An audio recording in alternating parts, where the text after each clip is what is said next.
What's happening, folks? Back with another reaction, but back with some more Tears for Fears as we continue through the bonus material from the era of Raoul and the Kings of Spain. Thank you again to Kim for providing Tears for Fears more generally and specifically for the bonus/non-album material. And the next one we're going to hear is The Madness of Roland. So I enjoy the title. It feels very self-referential. I do wonder whether this is autobiographical as it sounds. But of course, madness, while referring historically and still to in the present to insanity or losing your mind, that can happen for different reasons, and it can be something internal. It can be because you feel exasperated or bewildered by what other people are doing around you. So let's find out, or at least let's see what I can pick up on a first listen. This is Tears for Fears. The song is The Madness of Roland, and it's included in a cluster of non-album tracks from the era of Raoul and the Kings of Spain, which is the 1995 album.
Sometimes make fun.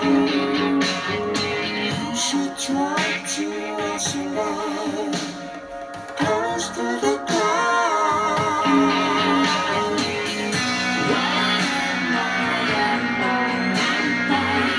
Why is my brain not like other people's brain? I see you, I can see you.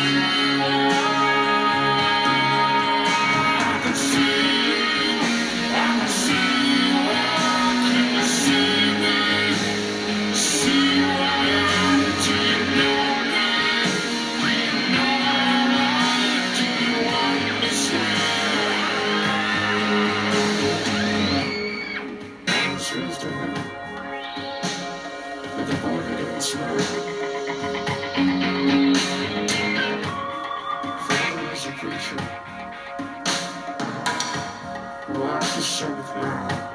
The sun is almost over. He's looking for someone within the shadows tiredness. The sun is almost over. He's looking for someone within the shadows tiredness.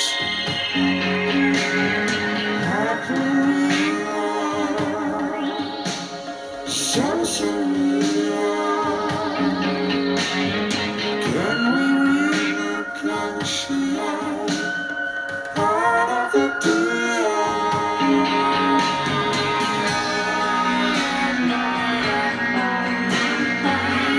Why is my brain not like other people's brain? I see you.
Madness indeed. It's, in one sense, the song musically, it has this steady progression and it has a bit of a other dimensional feel, but then especially in the back half and even just overall, it has an eccentricity. There's like rattling and creaking sounds and almost alien like keyboard runs where it feels like there is a bit of a loosening of the gears. It feels like we are maybe getting insight into an increasingly insane mental condition. But those lines at first, which I was struggling to understand, like the vocals in this, it's like they're layered, like they're doubled, but then like they're blurred out. It was like this sonically blurry sound to a lot of the lines, but the ones I caught in those repetitions are like, I can see you, can you see me, do you know who I am, do you know what I want? And so I started to get this sense that, whether or not this is autobiographical, and given the title, it's hard not to see it as being that. But, and again, knowing that he's had, let's say, like his first marriage, it was complicated, and ultimately, the back end of it, his wife was very unwell. Like, I wonder if there's something related to that here, although, again, this isn't, like, this is mid-90s, but the point is, like, those questions or statements, both, they sound like someone who's like, am I insane? Like, do you even know who I am? Like, do you know what I want? Like, I can see you. Can you see me? So it feels like there's a breakdown in communication, and because of those vocals having the effect on it, it feels like maybe this is in his head, although perhaps, like, not rehearsing, but thinking about what he wants to say, or maybe he did say to another person, like, externally. So, yeah, I do wonder what the story is here, but it felt like the quality or the character of the vocals may have or provide an insight in that regard, and those repetitions, those statements and questions, they feel like someone who, doesn't really know where they stand and is trying to understand if they're being understood and if they're really, like, connecting or not to someone else. So, yeah, a really fascinating tune, both sonically and thematically, and even vocally. So, yeah, a really interesting one. And in the grand scheme of things, I suppose it does sound like a non-album track. It sounds more experimental, and yet the 90s flavor, like during the period when it was Roland and Kurt had left, this feels like the type of sound that Roland pursued more broadly. So, like, it fits from when the period it comes. Nevertheless, I am curious what other people have to say about this. Thank you again to Kim. Let me know what you think, and I will see you next time. Peace.